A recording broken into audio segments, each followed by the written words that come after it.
تخيلوا معايا كده، بلد عظيمة جدا بتنهار وتغرق في الفوضى، وفجأة زي طائر الفينيكس بتقوم من تحت الرماد أقوى بكتير من الأول. أهي دي بالظبط قصة الدولة الوسطى في مصر القديمة، العصر الذهبي اللي اتولد من قلب الأزمة. السؤال ده على فكرة مش مجرد سؤال تاريخي وخلاص، لا، دي دورة حياة تتكرر على طول. إزاي أمة بتقدر تبني نفسها من الصفر؟ والأهم إيه الأسباب اللي بتخليها تقع تاني بعد كل النجاح ده؟ القصة اللي هنحكيها دي مليانة دروس وعبر مهمة قوي. طيب، عشان نفهم الحكاية كلها على بعضها هنمشي مع بعض في 5 محطات رئيسية. هنبدأ من عز الفوضى ونشوف إزاي اتولدت من رحمها مملكة قوية. هنتعرف على الأبطال بتوعها، وبعدين هنكشف أسرار السقوط اللي كان حتمي، وفي الآخر هنوصل لغزو غير شكل التاريخ تماماً. يلا بينا نبدأ الرحلة دي. وأول محطة لينا فترة مش سهلة خالص، فترة مظلمة.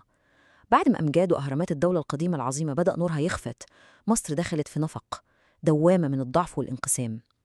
بس زي ما بيقولوا، من قلب الضلمة دي هتظهر شرارة أمل صغيرة، هتكبر وتغير كل حاجة. الفترة دي المؤرخين بيسموها عصر الإضمحلال الأول. يعني إيه؟ يعني ببساطة السلطة المركزية في العاصمة انهارت خلاص، والبلد اتقسمت كأنها كذا دولة صغيرة، كل حتة ليها حاكم. الوضع كان صعب، ومصر كانت محتاجة جدا، يعني في أمس الحاجة، لبطل يوحدها ويلم شملها تاني. وفعلا البطل ده ظهر، وظهر من الجنوب، من طيبة. اسمه منتحتب التاني. الراجل ده بقوة وحسم قدر يقضي على كل الانقسامات دي، ووحد مصر تاني، الوجه البحري والقبلي، تحت حكم واحد قوي. ومعاه بدأت صفحة جديدة خالص في تاريخ مصر، صفحة اسمها الدولة الوسطى. طيب جميل، البلد اتوحدت، وبعدين إيه اللي حصل؟ هنا بقى بندخل في صلب الموضوع بتاعنا. ليه بنسميه الفترة دي بالذات فترة الأسرتين 11 و12 عصر الرخاء؟ إيه السر؟ بصوا، الرخاء الاقتصادي هنا ما كانش مجرد صدفة أو حظ، لا خالص، ده كان قرار استراتيجي. الملوك بتوع الفترة دي غيروا تفكيرهم تماماً. بدل ما يركزوا بس على بناء مقابر ضخمة زي الدولة القديمة، قالوا لا، إحنا هنستثمر في ثروات البلد الحقيقية، أرضها، مناجمها، تجارتها. هو ده اللي هيجيب الفلوس والاستقرار.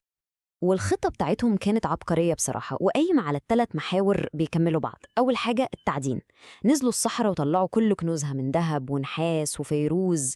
تاني حاجة التجارة، فتحوا خطوط تجارة بحرية مهمة جدا مع أماكن زي فينيكيا وبلاد بونت، ودي كانت بتجيب لمصر بضائع نادرة ومكاسب ضخمة. والمحور الثالث، وده يمكن الأهم، الزراعة. عملوا ثورة زراعية بجد، وسعوا الأراضي وعملوا السدود عشان يتحكموا في الفيضان، وده ضمن الأكل والاستقرار لكل الناس.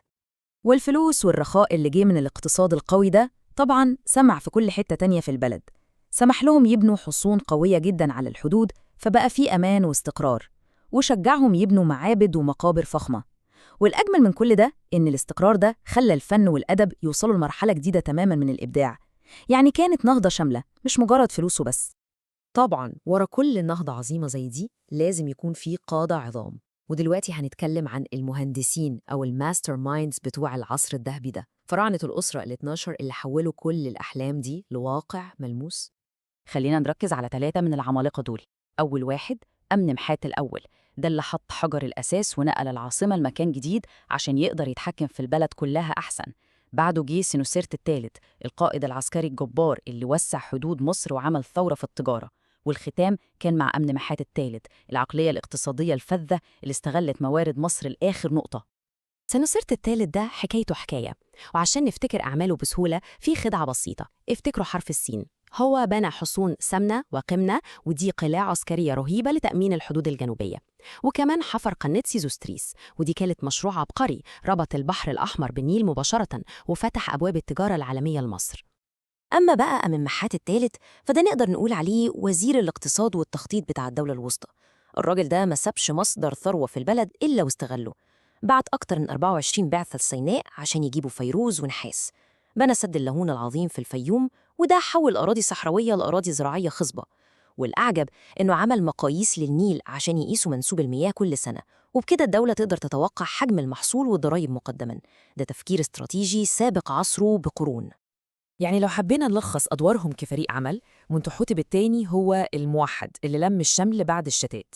أمنمحات الأول هو المؤسس اللي حط الأساسات القوية، سنوسرت الثالث هو الموسع اللي فتح آفاق جديدة للبلد، وأخيراً أمنمحات الثالث هو المطور اللي وصل بالرخاء الاقتصادي ده لأعلى مستوياته. كانت سيمفونية متكاملة، كل ملك بيبني على شغل اللي قبله. لكن للأسف زي ما بنقول دايماً مفيش حاجة بتدوم للأبد، والكل صعود لازم يكون فيه هبوط. شمس الدولة الوسطى العظيمة بدأت تميل للغروب، والقوة والرخاء ده كله ما كانش مكتوب له يستمر. طب إيه اللي حصل؟ إيه اللي بوظ كل ده؟ المعادلة اللي بنت كل المجد ده اتقلبت. الحكم المركزي القوي اللي بناه الفراعنة العظام جه بعده ملوك أضعف، ما قدروش يسيطروا على البلد بنفس الكفاءة والقوة. وأول ما حكام الأقاليم البعيدة حسوا بضعف السلطة في العاصمة، الطمع القديم رجع يظهر تاني، والنتيجة كانت حتمية: صراعات داخلية، انقسام، ضعف. والضعف الداخلي ده للأسف بيفتح الباب للأطماع الخارجية. مصر الضعيفة المنقسمة كانت فريسة سهلة لغزاة أجانب استغلوا الفرصة ودخلوا البلد في تاني فترة مظلمة في تاريخها. الغزاة دول اسمهم الهكسوس، دول كانوا قبائل جاية من آسيا. في الأول ما دخلوش كجيش بيحارب، لأ، دخلوا كجماعات سكنت واستقرت في شرق الدلتا، ولما شافوا البلد بتنهار من جوه والحكام بيحاربوا بعض، استغلوا الفرصة دي وحولوا وجودهم السلمي لاحتلال وسيطروا على شمال مصر كله من العاصمة الجديدة اللي بنوها هناك أواريس. حكم الهكسوس ما كانش مجرد احتلال عسكري، لأ، ده كان إهانة وعبء نفسي ومادي على المصريين. استولوا على العاصمة التاريخية منف، أهانوا معتقدات المصريين ودمروا المعابد، نهبوا خيرات الناس وفرضوا عليهم ضرائب مجحفة. كانت فترة إذلال حقيقي ضربت الهوية المصرية في الصميم. لكن في الجنوب، في طيبة، في معقل الكرامة المصرية، شعلة المقاومة ما انطفتش أبداً. الكفاح بدأوا الملك الشجاع سقنن رع تاعا اللي استشهد في المعركة. المهمة الصعبة دي انتقلت لابنه الأكبر كاموس اللي كمل الحرب وحرر أجزاء كبيرة من مصر، لكنه هو كمان استشهد. المسؤولية التاريخية الجبارة دي وقعت على كتف الابن الأصغر، الشاب أحمس، اللي ورث قضية أبوه وأخوه، قضية تحرير مصر.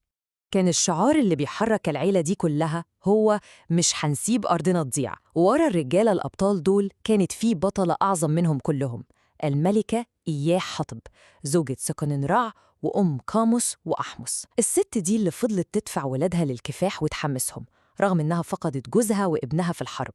الإصرار الأسطوري ده هو اللي في النهاية صنع انتصار أحمس الأول الساحق. وهنا لازم نقف لحظة. انتصار أحمس ما كانش مجرد طرد للمحتل وخلاص، لأ، ده كان حدث غير تاريخ مصر للأبد. كان بمثابة شهادة وفاة رسمية للدولة الوسطى وإعلان ميلاد عصر جديد تماماً، بداية لأقوى وأعظم فصول التاريخ المصري على الإطلاق، عصر الإمبراطورية، عصر الدولة الحديثة. وبكده بتكتمل الدورة قدام عينينا، مملكة عظيمة سقطت ومملكة أعظم منها قامت على أنقاضها. وده بيسيبنا في الآخر مع سؤال مهم جداً للتاريخ كله: يا ترى إيه الفرق بين قائد زي سينوسرت بيبني مجد وإمبراطورية وقائد تاني بيجي بعده ويضيع كل ده بسهولة؟